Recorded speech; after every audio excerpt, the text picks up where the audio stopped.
अरियो शोक कलियों मुस्कुरा देना वो जब आए। नायक यहां पर नायिका के आने की सूचना का माध्यम कलियों को बनाना चाहता है।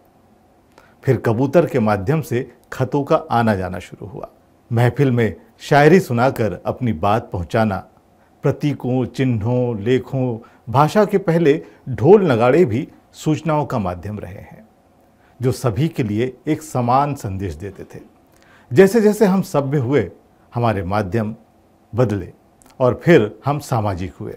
जी हाँ, सामाजिक, जिसे आप सोशल कहते हैं। हाँ, वही, बिल्कुल, सोशल मीडिया वाला सोशल। और एक दूसरे तक सूचनाएं पहुंचाने के हमने कई माध्यम भी विकसित कर लिए, लेकिन इसके साथ ही हमारे माध्यम बायस्ड भी होने लगे। मीडिया को हम अपनी इच्छानुसार इस्तेमाल करने लगे। मीडिया आइसोलेट होने लगा। मीडिया खरीदने की होड़ लग गई। फिर स्थापित मीडिया बायस्ड होकर पोलराइजेशन करने लगा। लेकिन परिवर्तन एक प्रक्रिया है। एक बार फिर आया खुला माध्यम। यहाँ यह सुविधा थी कि आप जो पढ़ रहे हैं उस पर अपनी प्रतिक्रियाएं भी लिख दें। सूचनाएं पढ़ने के साथ संदेश लिखे जाने की आज़ादी के साथ हम लोगों के हाथ लगा सोशल मीडिया। लेकिन माध्यमों को अपने हिसाब से मोड़ने या यूं कहें कि मरोड़ने, पोलराइज करने वालों को ये मीडिया की ये आज़ादी आखिर कैसे भाती। और एक बार फिर शुरू हुआ मीडिया को आइसोलेशन बनाने का खेल। बड़ी संख्या में ट्रोलर्स नियुक्त हुए, आईटी सेल बनने लगे। और ये आज ही हुआ हो ऐसा नहीं है। लिखना आया तब से बहुत कुछ लिख दिया गया। किसी ने शिलालेखों में संदेश लिखे, किसी ने पत्तों पर ईश्वरीय आदेश लिखे। कोई कहता ये किताबें ईश्वरीय हुक्म है। किसी ने सच उजागर कर तर्कपूर्ण दस्तावेज लिखे। किसी ने किताबें लिखकर गुलाम बनाया, तो किसी ने किताब लिखकर गुलामी से मुक्त कराया। इन्हीं किताबों ने पीढ़ियों तक विज्ञान पहुंचाया। सब कुछ है हमारे आसपास, सब कुछ पढ़ना होगा। पढ़ लें तो जान पाएंगे किसने क्या सिखाया, क्योंकि बिना जाने, बिना समझे हमारी धारणाएं बेमानी हैं। हेलो फ्रेंड्स, मैं सुधीर। बात किताबों की हो रही है तो सफदर हाशमी साहब की कविता याद आ गई। किताबें करती हैं बातें बीते जमाने की, दुनिया की, इंसानों की, आज की, कल की, एक एक पल की, खुशियों की, गमों की, फूलों की और बमों की, जीत की, हार की, प्यार की, मार की। क्या तुम नहीं सुनोगे इन किताबों की बातें? किताबें कुछ कहना चाहती हैं, तुम्हारे पास रहना चाहती हैं।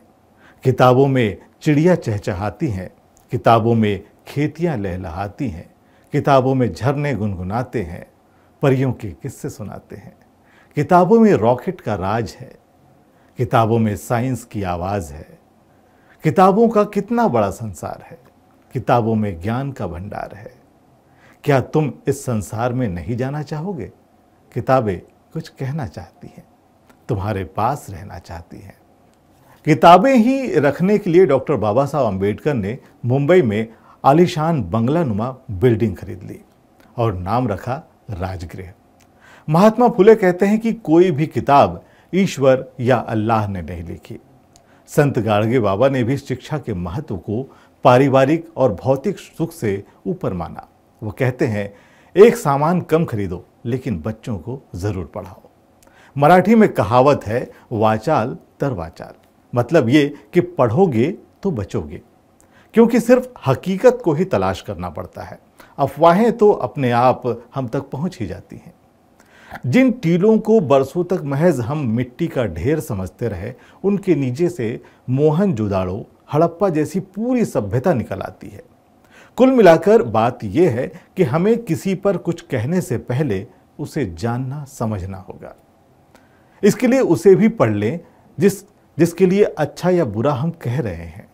इतिहास हो या वर्तमान, कहाँ क्या सच्चा या झूठा लिखा है, कौन सी किताब कब लिखी गई, इसको समझने के लिए आप खुद से पूछें कि जो लिखा है वो कितना तर्कपूर्ण है। बुद्ध कहते हैं, तुम किसी बात को इसलिए मत स्वीकार करो क्योंकि ये पहले कभी नहीं सुनी। इसलिए मत स्वीकार करो क्योंकि ये सदियों से चली आ रही है। किसी चीज को इसलिए भी मत मानो कि ये हमारे बुजुर्गों ने कही है। किसी चीज को इसलिए मत मानो कि ये किसी धर्म ग्रंथ के अनुकूल है। किसी चीज को इसलिए मत स्वीकार करो क्योंकि कहने वाले का व्यक्तित्व आकर्षक है। किसी चीज को इसलिए मत स्वीकार करो क्योंकि ये स्वयं मैंने कही है।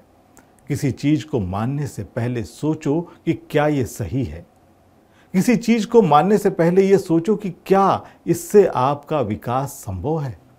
किसी चीज को मानने से पहले उसको बुद्धि की तर्क पर, कसौटी पर कसो और स्वभावानुसार से हित कर जानो। मानो नहीं तो मत मानो। सोशल मीडिया से लगातार कई सूचनाएं हम तक पहुंच रही हैं। प्यार मोहब्बत के रिश्ते, हंसी खुशी, मजाक, सुख दुख के साथ साथ ऐसे संदेश भी जो हमारे अंतर मन को झकझोर दें, तो कुछ ऐसे ही जो हमारी भावनाओं को भड़का दें। कुछ ऐसे संदेश लगातार यहाँ वहाँ फॉरवर्ड होते रहते हैं। कई बार ये भी पता नहीं चलता कि किसने कब लिखा। हम नहीं जानते कि 3 वर्ष के जिस बच्चे के गुम होने की सूचना हम फॉरवर्ड कर रहे हैं वो कब का मिल गया है और 10 साल का हो गया है। ऐसी सूचनाओं संदेशों का फैक्ट चेक भी अब होने लगा है। हम आप भी कुछ ऐसी ही सूचनाओं को फॉरवर्ड करने से पहले उसे चेक कर लें। इस प्रोग्राम में हम शामिल करेंगे सोशल मीडिया से उन संदेशों को जिनके शब्दों भावनाओं में हमारे समाज की वास्तविक तस्वीर नजर आए, जो बायस्ड न हो, सचमुच सभी के लिए समान हो, इक्वल हो।